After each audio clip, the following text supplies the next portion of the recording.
Hello, I'm Nancy Houser-Bluhm, and my favorite thing is communication. Welcome to the Finding Favorites podcast, where we explore your favorite things without using an algorithm. Here's your host, Leah Jones. Hello, and welcome to Finding Favorites. I'm your host, Leah Jones, and this is the podcast where we learn about people's favorite things and we get recommendations without using an algorithm. I am excited this afternoon to be talking with another former Coloradian turned Midwesterner, or Midwest, Colorado, Midwest is the path we both followed, author Nancy Houser-Bluhm. She lived in the foothills of West Denver, Colorado for 25 years and hailed from Michigan, but returned to Michigan exactly a year ago. She is the author of 2 books. Both are available through your favorite bookseller. The first, Whispers for Tara, and the newest one that came out this summer, The Nickel Loop, a time travel romance. So I'm very excited to learn more. I'm very intrigued. Nancy, how are you doing today? I'm great. Thank you for having me. Yeah, thank you so much for reaching out. This podcast, like most podcasts, started out friends and family, but has really grown to include lots of authors. And I talk to a lot of authors, and it's such a joy to learn about people's writing processes, their new books coming out. So let's start with yours that you've had come out this summer. It came out July 22nd. The Nickel Loop. Yes. Loving vintage isn't the same as living vintage. Right. What a great log line. That's what my editor said when she read it. I didn't have it as a log line. She said that'd be a good log line. Yeah. So tell me about this book. How did it come to be? Well, I was actually, while in Colorado, I spent a number of visits in Glenwood Springs. And Glenwood Springs, there's a hotel called Hotel Denver, and it's across the street from the train station. And my first visit there, you can hear the train whistle coming. And it's a very old hotel. Parts of it, are still very vintage. And I could just envision what it must have been like back in the late 1800s, early 1900s, for a young woman to come visit there alone. And I ended up writing like a couple pages about that. So I was proceeding to write that story, and then someone on Instagram, like they do, put out a prompt. If you could write a Christmas story about anything you wanted, I was like, oh, I could write a time travel romance. Of course, if it's a Christmas story, most of them are romances. Right. And so I kind of pivoted and went to what ended up being the Nickel Loop. But I still have several chapters written really about another female character that comes west during the 1930s to just find and live on her own and kind of escape a family. So the Nickel Loop was a kind of a random prompt that spoke How to wonderful. me. So what is on one foot, what's the story of the Nickel Loop? So it is a time travel romance, very, historically based in Glenwood Springs. And a woman from 2022 is traveling from Denver by train. And she steps off the train and she starts to realize that things look different. It's the holidays, and Glenwood Springs brings out all the stops and always celebrate a certain era. And it was the 1930s. And she loves vintage. So she's going there to visit her sister. And she meets a young man who has traveled forward from 1898 at the exact same time. They end up together. Oh. Yeah. So that forced proximity sort of situation where they end up in 1938 trying to navigate that and blend in. And of course, love interests spark, and then it moves forward from there. Oh, I love that. Durango had, I don't know if you ever got down and took the Durango Silverton Narrow Gauge Railroad, but certainly a railroad of that era. Yeah. A tourist stop now. It's just a lovely day trip to go up through the mountains, especially when the aspens are turning gold or the snow. It's just taking the train through the mountains is so special. Right. This summer, I did a trip from Victoria Falls, Zimbabwe to Pretoria in South Africa by train. Mm-hmm. And it's all renovated Pullman cars and a dress code for dinner and very formal meals. And so it is very easy for me to imagine a train leading to a time loop. That's so fun. That sounds like an amazing trip. I did hear you talk about it on an earlier podcast. Yeah. Yeah. I need to have one of the friends who went with me on the trip on and just do an episode about it instead of Right. just breadcrumbing everybody all the time. Because I can't tell if after that trip, did I become a train person or did I become a safari person? I'm still deciding. Yeah. Yeah. Luxury train, that's a pretty sweet way to do it, though. You know? It was very cool. Mm-hmm. Very special. Yeah. So when you're working on this book, did you do a lot of research about the two other time periods that they were coming, your male lead is coming from the 1800s and then they're landing in the 1930s. Did you do a lot of research on those times? Yes, particularly the 1930s. And I really had to pick because the 1930s are so jam-packed with big world issues.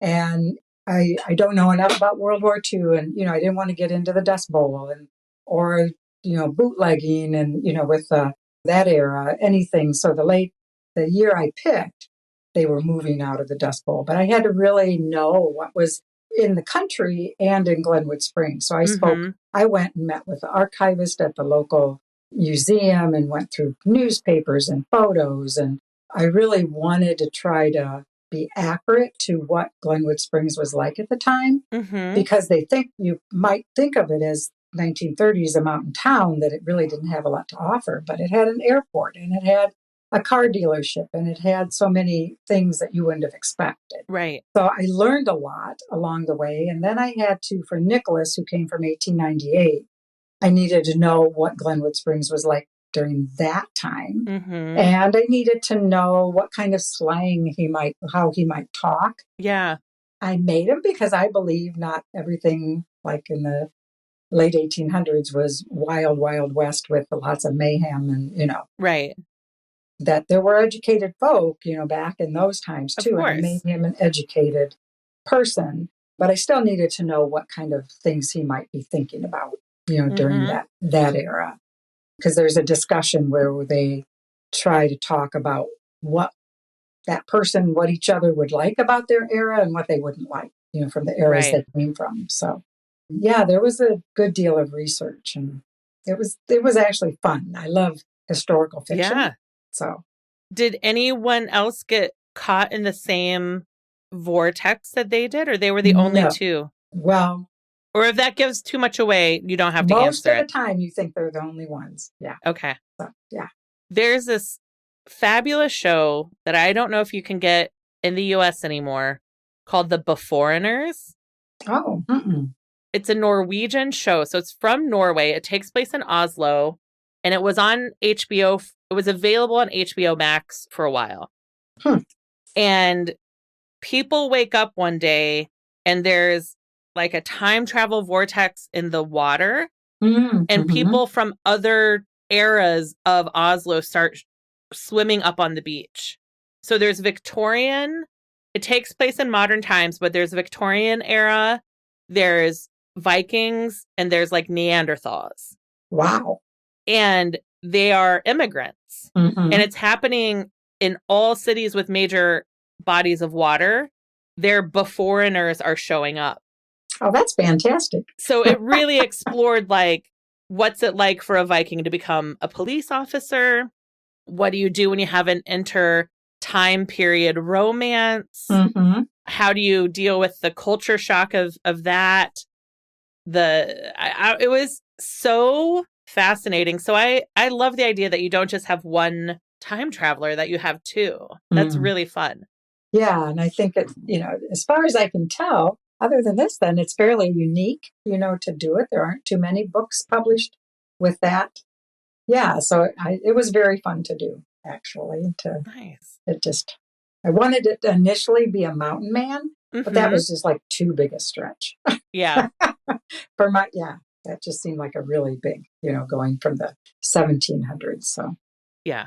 hmm No, you go late 1800s and he's industrial age is underway oh, and definitely. Yeah. scientific exploration. And hmm is Edison? hmm Edison inventing by the late 1800s? Yes. Yeah.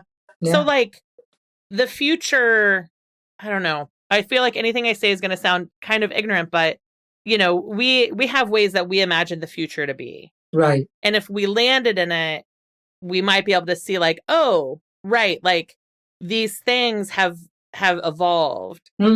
Right. But also 1898 to 1938, not as drastic as 38 to 22. Right. Right? No. Right. And it was just all fascinating too, because one thread, something I've done in both books is try to embed a thread that deals with something in, the ecosystem or something about, in this book, in the Nickel Loop, it's about the food production system, because in the 30s was when refrigeration Yep. and refrigerated trucks were invented. So people could transport food for much farther. It stayed fresher longer. And so it started the influx of, there were grocery stores in the 30s, but they really started to expand then the type of foods that they provided. And it Right. really kind of changed the whole food production process. And so there's a thread of that in there, with that being Emmeline, the main character, becoming a passion of hers. And so a fun part that I did too in the research was I had some friends of mine that had daughters in their 20s and early 30s answer some questions about what kind of things they would miss the most if they had to go, if they found themselves in the 1930s, Yeah. and, what they might actually like about something like that. And so answering those type of questions and how they want men to be treating them now, Right. and that was really fun. And certainly an issue that came up was, that they really do like many, probably not all, some of them are learning to cook and probably love cooking from the beginning, but they like their DoorDash and, the microwave and more, of that instant food. And so that was definitely something that Emmeline, as a young female character, also was embracing. So not that we don't all like that. We all like our DoorDash. And this is your second book. Your first book, Whispers for Tara. It is more under the magical realism sort of genre, I would say. It's about a woman who is a speech pathologist in my background that meets a woman in the facility she's working in that really gets her thinking about the forest and the trees, and she spends a lot of time just for respite out in the woods, and the woods start reaching out to her, communicating with her, and asking her to carry a message to the world about the soil, the condition of our soil. And that is kind of the premise of that. Wow. And how she gets that message out, and the community that she meets along the way, and the importance of community and our soil. Yeah. And have you been able to celebrate the publication of these books, or did COVID take away your book launches? No, because I published the first one in 2021.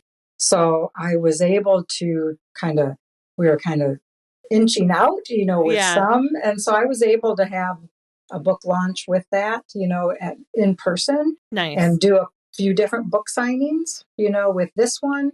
The celebration is different because I'm in a new community and I don't know, the same, so it hasn't been as much of a in-person sort of celebration as the other one was, actually. And I went back to Colorado early August and did a book signing there because I have that network there and more of a known name. But here I'm still just kind of like breaking into the network. Yeah. So, but it's still a celebration, and I'm having lots of fun with it. And I did pre-orders for the first time, and those were strong. And so it's still just getting a book out there. I hope everybody that publishes one, no matter how well it does or doesn't, that they feel a celebration for persevering, because it's a task. Yeah, it's so hard to do. Yes. Just the writing. There's the writing deciding how you want to publish, getting in touch, if you're trying to do traditional building, Mm-hmm. doing the whole agents and queries and finding a publisher. Right. For people who choose to self-publish, boy, howdy, is that a lot of learning how to do like formatting and ISBN. Like there's so much to learn There is. either way that's beyond, well, I wrote the book.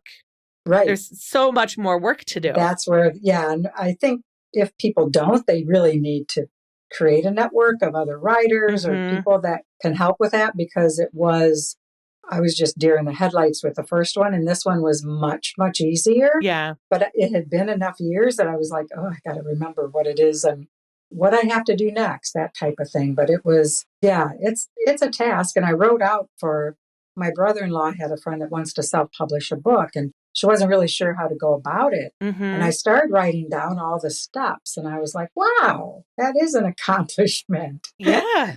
You know? Yeah.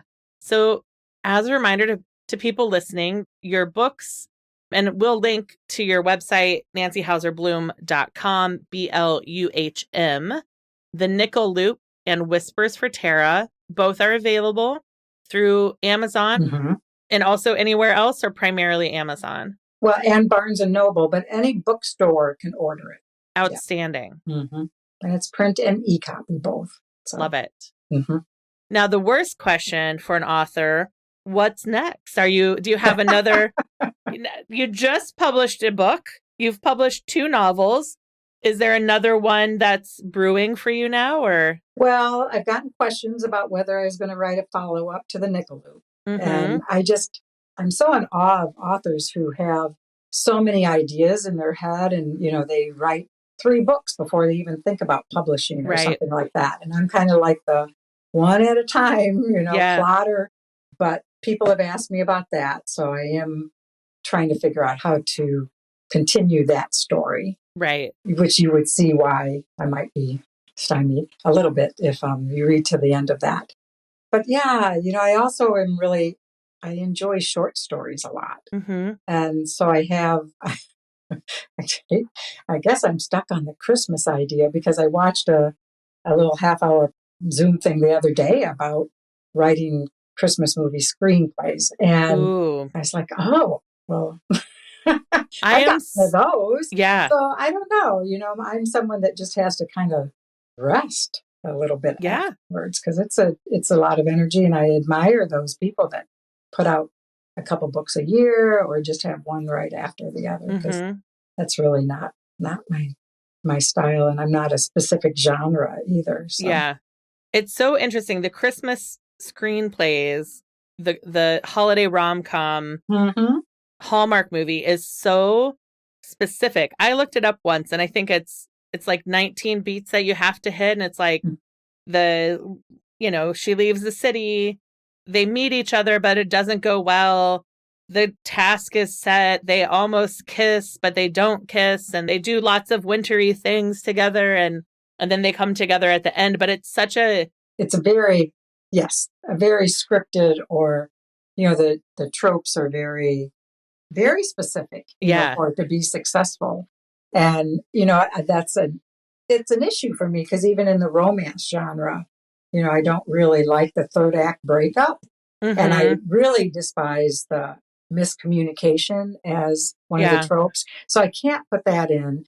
And, in the Nickel Loop, there wasn't really a third act breakup, because so much of the book was, well, I don't even want to say. Right. But, they spent enough time apart, so I didn't need to throw it in there towards the end too. Yeah. So I'm not necessarily one to, I know it's important, but I might buck some of those expected tropes that are, people want.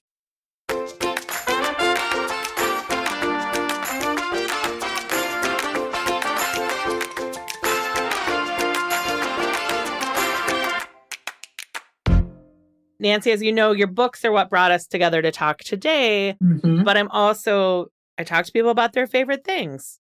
And when we were talking, you said that one of your favorite things is clear communication, which I think is fabulous. And I want to know more. So when you said to me I want to talk about communication.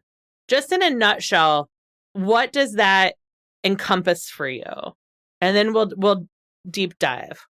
I think it's one of the fundamental gifts we have, in being alive. I used to say that was a gift for humans, but since, as I've matured, I really do, we know dolphins communicate. We know so many living creatures. So for me, communication is just a fundamental way of the way we exist in our world. And without that, it's very hard to form relationships and to really feel alive, I think. That's beautiful. And so true. When you think about your relationship with communication, because you mentioned you were a speech pathologist, and do you have a formative story from elementary school, high school? Was there a moment where you had a big miscommunication and you were like, I got to figure this out? Or a teacher?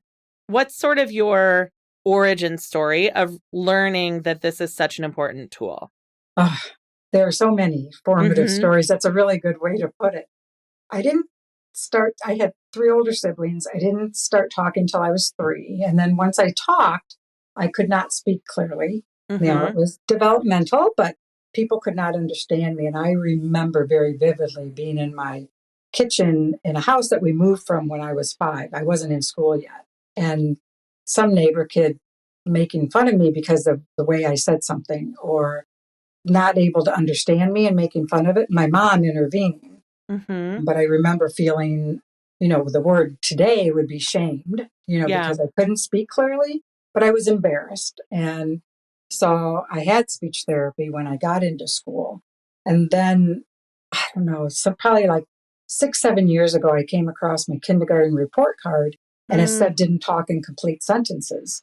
And so I was probably, because I was a late speaker, I was progressing, and it's what happens with kids when they talk late. They just they go through all the same steps that are expected in development, but they do it a lot quicker. And so I had speech therapy for a couple years, and it was, just articulation.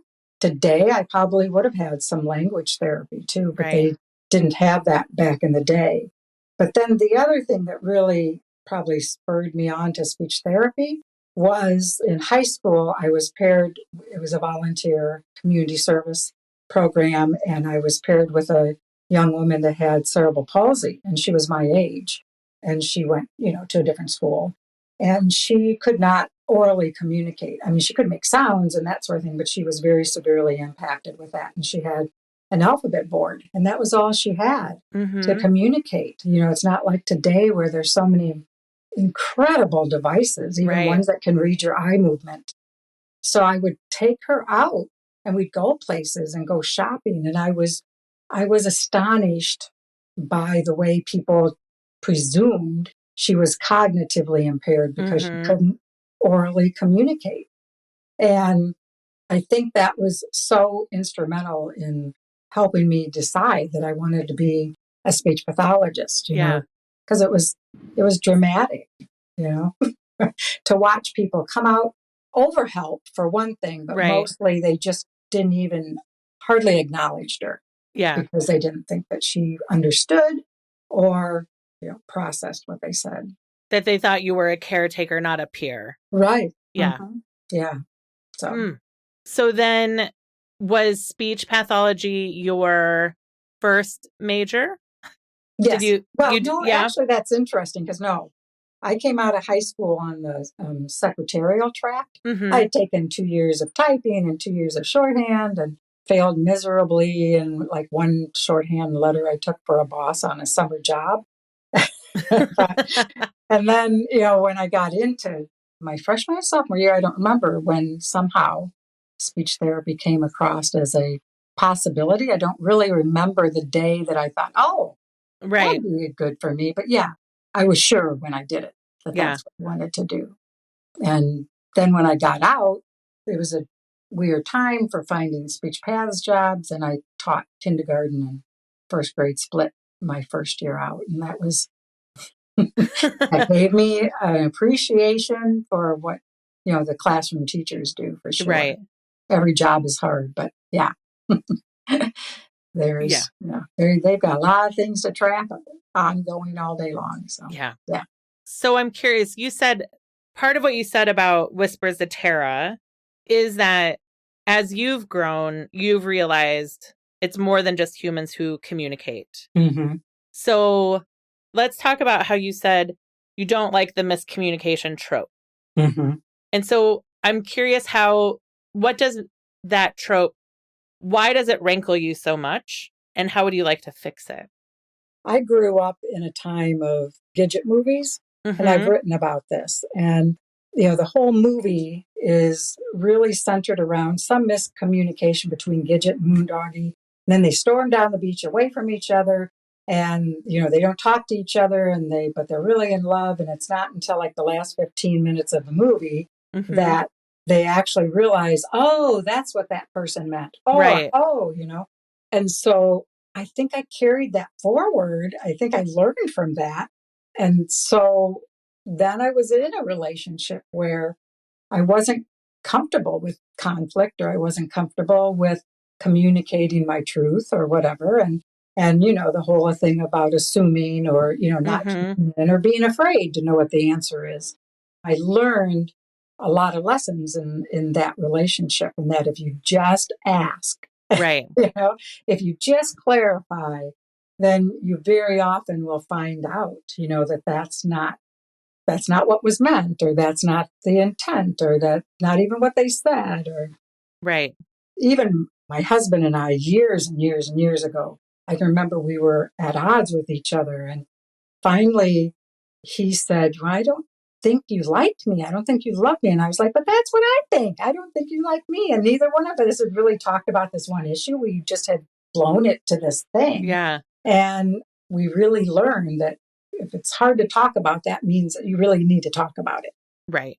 Yeah. So that just really, when I read that, it's just so clear to me that you wouldn't even have the story if they just communicated. The story would be over. And that's why Gidget movies, were whatever, an hour and a half or whatever they were, when they could have been a half hour. Right. They could have been a sitcom. Right. Right. So, yeah. Well, yeah. And a lot of modern movies, first they have to find a way, because you watch, movies before the cell phone, you're like, that could have all been solved with a text message. So now in movies, first the first chapter is now getting rid of why is the cell phone not working? You have to remove the communication tool, and now we can have conflict, because if you don't remove the tool, everybody watching will just be like, we'll just send a text message. Right. Right? Mm-hmm. And I am happy that, on TikTok, because most everybody on there is a lot younger than I am, that there are lots of women that don't like the miscommunication trope anymore either. And, I feel like hopefully maybe that one will mostly go by the wayside. Yeah. Because there's enough other ones to work with. We don't need, that one too. So no. There's plenty of other reasons to have a romance falter. Right. Than just miscommunication. Yes. Yeah. Well, what are some of the other paths? Because you did mention to me that you had made some notes. And so I'm not too psychic. So what are some other paths that you'd like us to explore? Well, there's a couple different things. One, it kind of leads back to authentic communication. I took a Dale Carnegie course, which some people chuckle at, but this was the communication course. It was, in conjunction with the job I had at the time. And I was just so impressed with some of the premises. And the biggest one is really just working until you get with a customer or whatever, till you get a win-win situation, and that takes, you want everybody to be happy or satisfied anyway with an exchange.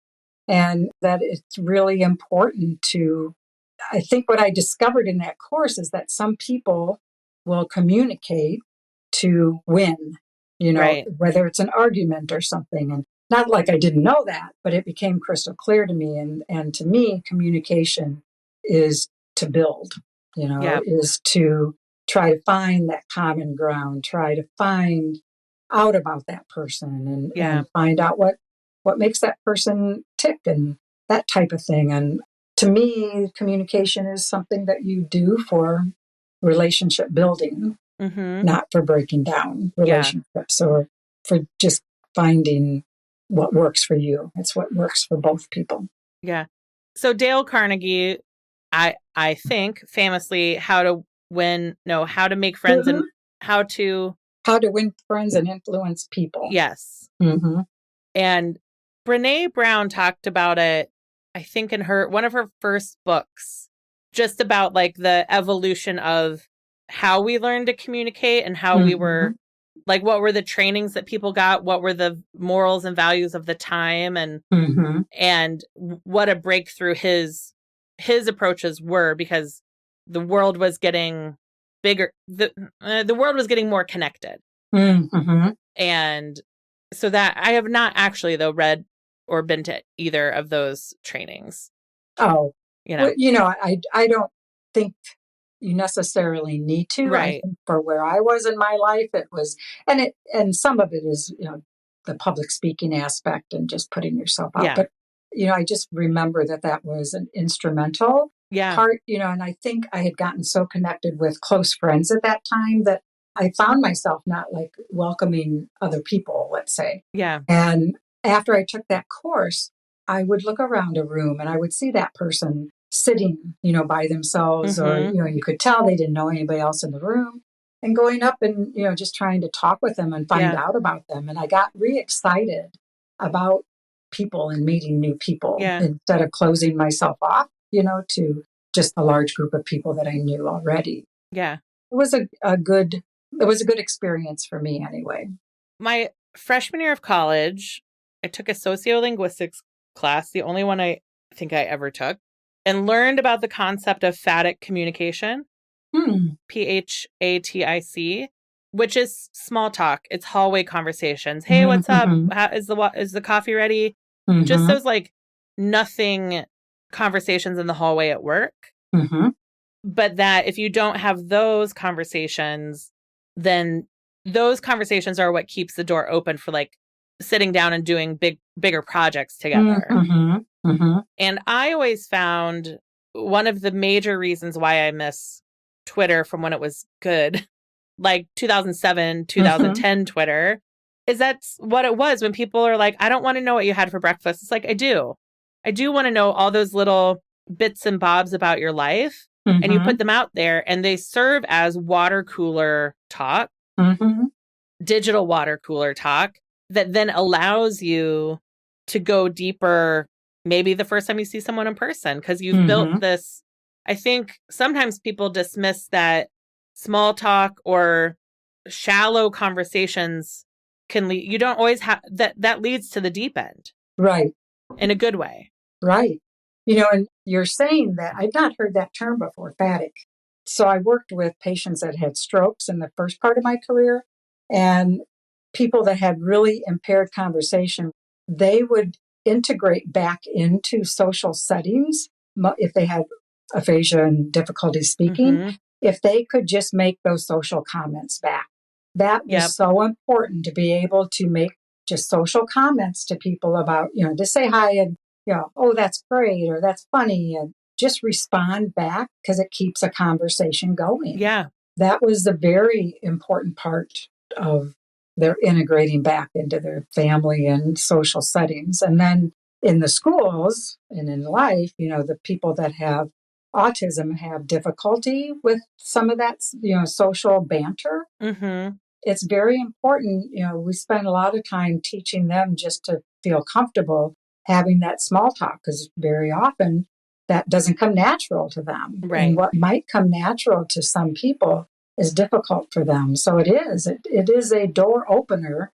You're absolutely right, for a deeper communication and connection with people. Yeah, it's part of why we spent the summer working from home in my office.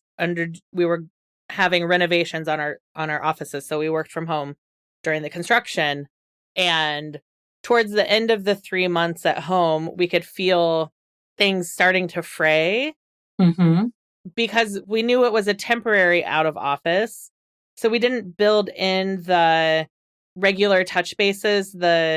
We didn't find a way into casual conversation Mm-hmm. while we were home the way we had when we were initially home for COVID. Mm-hmm. When we went home for COVID, we had a daily meeting. And then eventually we were like, okay, maybe it doesn't need to be every day, but 3 days a week. And really, and now we've been back in the office for 2 weeks and we're just like, oh, okay, this feels good. It feels good to Mm-hmm. just talk about the new coffee machine and the new water machine. So, Right. yeah. And my husband, he ended his career working 100% remotely. Mm-hmm. And he organized with, some of his team members like a Friday afternoon happy hour off the clock because he really needed that connection too of just getting to know people besides sitting in a virtual meeting with them and that type of thing. And everybody loved it, that attended though. So yeah. Yeah, the wind down, the give yourself some separation from the work week to your weekend. Yeah. True. Yeah.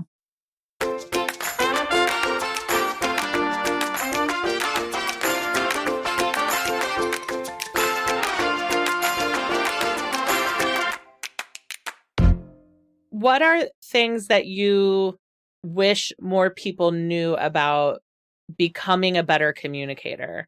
Well, one, that it is a real skill that people can learn and work at to get better. I think to try to be honest, in your communications, but yet kind, because I think people avoid conflict because they don't know how to just present something own something themselves and what they're feeling. Yep. And then to tell people or ask people what they need back. We don't feel right asking for, sometimes we feel guilty about that, or being able to put thought into explaining why something is important. So I think it's a practiced skill at being able to communicate clearly and to get clear in your own head and be able to talk about something until you feel like I'll say, hashed it out, or discussed it far enough that you both feel in a comfortable place with it versus storming off or versus avoiding, anything like that. Yeah. Another thing I made a note about, I am a very avid journaler. I'm actually just getting back into it. I have a box full of old journals that someday maybe I'll go through, but I really believe that that's even communication with yourself. It's one of the best therapy tools you can have. And at some point, I started going back through my old journal before I'd go to the next one, and I'd start keeping track of threads of things that were bothering me. Because I would tend to be beckoned to journal when something was on my mind or something like that. And I'd noticed that, throughout this 6 months, it's like, oh my God, you talk about that again and again. And so maybe it is time to do something about that. And I would carry it forward in the front of my next journal in hopes that I would actually take action on it. So to me, journaling is a very important tool for communicating with yourself. Yeah. When you have a journaling practice, what does it look like? I followed that. There was a book, and I've seen a resurgence of it called The Artist Way by Julia Cameron. Yep. And I've just seen it resurging, and I'm like, yay, something old is new. But her practice of 3 pages, and right now I have a pretty small journal, so it's easy to do. And some days it's harder, but if I can tell that I just, I don't know what it is, but something is bugging me, I'll make myself do the whole 3 pages. And I'm always amazed by after like the second page of just, dribble or whatever, I'm really starting to get down to something a little more meaty of what's on my mind. Yeah. And I don't think it matters what time of day you journal or if you do it every single day. But I do think that for me, it's been a very therapeutic force throughout my life. Yeah. I laughed when you said the artist's way because I did morning pages in my mid to late 20s and was feeling really stuck at work and was starting to have a relationship with something I wouldn't call God yet. But I was like, there's something bigger here. So sometimes it was a form of prayer, and sometimes it was just like screaming into the void about how I needed work to get better. And I very specifically remember doing morning pages one day, asking for a sign about work, going to the office that day and being offered a temporary transfer to London, just out of the blue.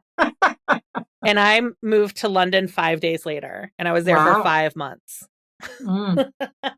So That's phenomenal. I like it's that. phenomenal. I love morning pages, and sometimes I'm like, I don't know if I can handle the change that comes with doing daily journals.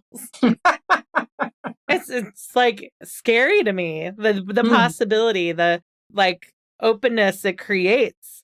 But I found it, when I have journaled, I have found it to be very useful. Mm-hmm. I journaled all through my study abroad experience and carried this huge sketchbook that was like 2 inches thick on my luggage strap. Like I carried a crossbody journal with me everywhere. And everybody from my study abroad program, everybody wrote in it and stuff. And so I've had times when I have been a very active journaler. I blogged for 15 years, and it's something I want to build back into my routine, but I haven't yet. Mm-hmm. Well, and I really do think I've gone long periods without journaling, but for me, it is kind of a beckoning thing. I know when I need to do it, Yeah. and if it just becomes something I have to do every day, I don't feel like it has the same level of meaning for me. But I'm not sure I've ever had the profound experience you did. I'm going to have to try just really opening up next time to something really good and big. I don't know where that journal is. I'm sure I kept it. I'm sure it's in the basement. And I might have stopped doing morning pages that day. I might have gotten so scared that I was like, all right, cool. Yeah. That worked. Good. Good. I'll just move to London now. Goodbye, Chicago. I love that. Yeah, it was great. It was a good experience. Okay. So now I think this question is forming better for me now. So you talked about in Whispers for Tara that as you've grown, you've realized it's not just a human tool. It is across species. It is across plants and animals. I mean, like we talked about Colorado really before we hit record, but an aspen grove is all one tree. Right. Right? Yes. What are maybe some things that you have learned about communication and other species, or that you see when you watch how other species communicate, that you've brought in that you think are interesting, that are inspiring? Are there any either factoids or stories or things that have impressed upon you that it's not just us? I think in researching for Whispers for Tara, the thing that still just fascinates me is, I should know the name of her book, but Suzanne Simard is her name. And she wrote, I think, Finding the Mother Tree. That might be hers. But the way that in the soil, the trees communicate with each other and the way that they help each other, that they take care of the ill, or when they're dying, they send, off their last vestige of, juice, of life into other plants, and that it's not always just one species that helps each other, a tree, that it's more. So there's communication going on under our feet with the forests, and the reverence. I think what writing Whispers, I've always loved nature. I've always been, kind of a hiker and that type of thing, camper. But I think it gave me much more, it definitely deepened my respect and my reverence for what is going on around us, and even though the trees in Whispers for Tara, talk to Mary, the main character, I can't say I've ever known for sure. I went through a meditative experience, with a friend of mine, that I did feel like, this tree that I was worried that when we moved from Colorado that leaned towards the house that somebody would cut down, and it was like 100-foot ponderosa, and I feel I was reassured, I know it sounds silly, by that tree that it would be just fine, if it got cut down. It would just exist in a different form, it wasn't worried the way I was. So that, could sound silly to some people, but I do think that, and then, as far as like animals, our cats, our dogs, amazed by, their intuitive intelligence that, Mm-hmm. and we all know we have smart dogs and cats, but every creature that's out there is communicating with us and perceiving things from us. Yeah. It's that body language that we feel, they definitely tune into that from us. Yeah. I do think cats can do Reiki because I had breast cancer a few years ago. And at the time when I started treatment, I had 2 cats and my nephew lived with me and he had 2 cats. So there were nights when I would come home and I'd be recovering and I would have like 4 cats on me purring, just like nursing, taking care of me Yes. because they knew I needed like extra love at Mm-hmm. minimum. Yeah, that's Yeah. wonderful. They do definitely sense things. Yeah. My nephew has a dog that loves to lick whenever there's an injury on the leg, just Mm-hmm. lick. And I don't, we're like, oh, I don't know, should we let him do that? Or is it, is that just inviting infection? Or is it Right. staving off infection? Who knows? But, Yeah. they just really they feel the pain that somebody's having, Mm-hmm. and they definitely try to nurture. So, Yeah. yeah. I've been following more closely. So one of the things I did on my trip to Africa was I went to the Sheldrick Wildlife Trust in Nairobi, Mm-hmm. and they raise orphaned elephants and orphaned rhinoceroses and giraffes, and they have this whole program where they raise them, but they raise them to live in the wild again. Mm-hmm. And in the last month, 3 of their orphans that they raised to adulthoods that have rewilded came back with their newborns, Mm-hmm. their newborn elephants, to introduce their newborns essentially to their human grandparents, to their keepers, to the people that raised them. And they just are like, well, here's another baby. And it's not an orphan. Its mom was raised here and she brought it back to meet her human, they say keepers, I say grandparents. But reading more of the information that they share about how elephants talk, that like the language of elephants between each other, that they can feel like they listen with their feet, like they get the vibrations of like what they can feel coming up through their feet. Mm-hmm. And they interpret that, and then they make decisions as a herd on what to do based on what they're feeling happen. And like pounding, I guess if other elephants are running, you're going to feel it, right? Mm-hmm. That's fascinating. But they have a whole language to communicate with each other and to communicate with these humans who are taking care of them. And to me, that's really fascinating. Mm-hmm.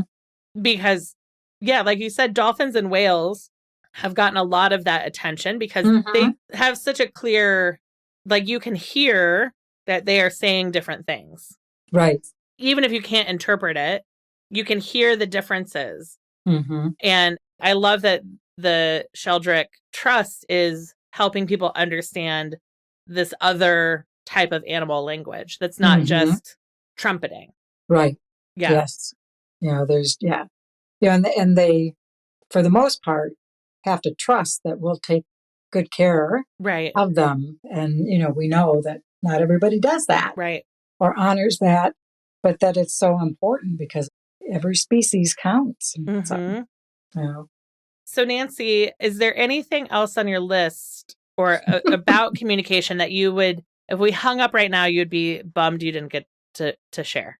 I don't think so. Yeah, I think somebody, and I was questioning because if in talking with you on this podcast, I was thinking that it had to be something tangible. And so I was thinking with communication that we do feel it, when we feel people's words, And so if you think of all the senses that communication comes in, and we certainly hear it, we feel it, we help, it's how we are seen, it's the words matter, all of those. And that communication is truly a concrete act that living sentient beings, are able to do. Yeah. We're able to feel it. We're able to see it in social language. We're able to hear it. So, and we get touched by it. Yeah. So, tangible sometimes is easier to tackle, but the intangible is also welcome on Finding Favorites. Right. Yeah. Yeah. I could tell that from other ones I listened to. Yeah. So cool. There's a fun episode about serendipity, which when she said that was the topic, I was like, I don't know how we talk about this, but let's try. That was maybe the hardest one that I was like, what? Because you can't force serendipity because that's against what serendipity is. So like if you love serendipity, how do you make more of it? But part of that is just noticing in the world, being more observant. And when you're more observant, then I do think serendipity is more likely. Right. I love serendipity. Yeah. Yeah. Well, Nancy, where can people find you online? And one more time, what are your books? Okay. The books are Whispers for Tara and The Nickel Loop. I'm on, my website is nancyhouserbloom.com. So that part's pretty easy. Email is n.houserbloom@gmail.com. On Instagram, I'm JNBPine because when I got on Instagram, it was way early in the writing process and I had no idea what I was doing. So I'm harder to find on that, and I'm on Facebook with Nancy Houser-Bluhm. Yeah. Also, and TikTok, same thing. So all Great. of those, I can be followed. That would be great. No one ever has enough followers. No. And on TikTok, are you making videos or are you mostly watching and commenting? I put my face out there, and I'm not as glitzy or zany as, some of those just wonderful people are. Yeah. But yeah, I get on there and talk about things related to authoring. Great. And that type of thing. And, talk about my book some. So yeah, I was surprised at myself. I got more and more comfortable doing it. So yeah.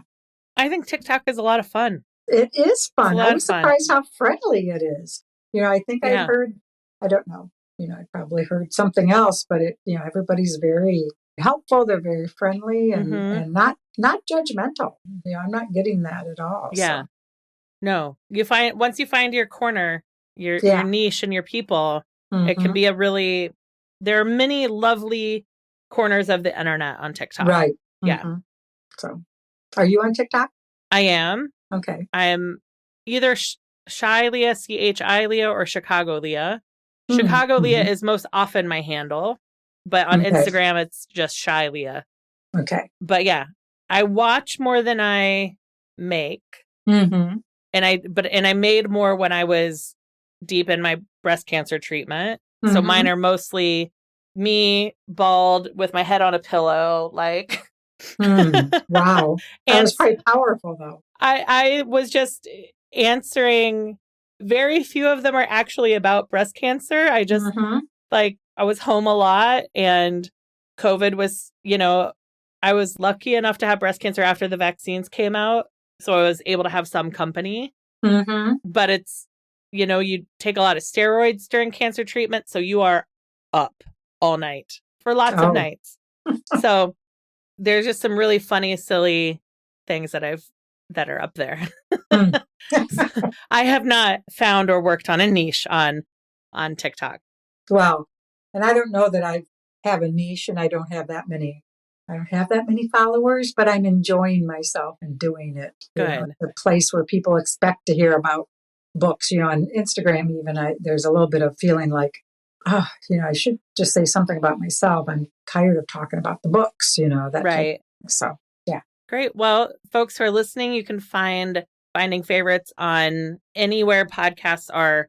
You listen to podcasts, please rate us, subscribe, set it to auto download, rate 5 stars on Apple Podcasts or Spotify or any of the other sites, whatever podcatcher you're listening to this on. Give it the best rating you can.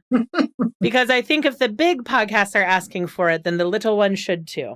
Yes. And I think they've been delightful, the ones I listen Thank you. to. Great dialogue. So, Thank you. It's so fun. I tell people we often get asked about our careers and our love stories, but we don't often get asked about everything else. And so it's just really fun to go deep with people on something they love that they don't get to talk about very often. Sometimes it's expensive because then I want to start collecting fountain pens or trying a new way to cook or going to a new country. But it's just really fun because everyone has something they love, but we don't all get the opportunity to talk about it. So that is, for me, the joy of this podcast. Right. Yeah. I think it's a great idea. It's always very upbeat. I like that. Thank you. Mm-hmm. Well, thank you for listening. And Nancy, thank you so much for joining me today. All right. Thanks for having me. Thank you for listening to Finding Favorites with Leah Jones. Please make sure to subscribe and drop us a 5-star review on iTunes. Now, go out and enjoy your favorite things.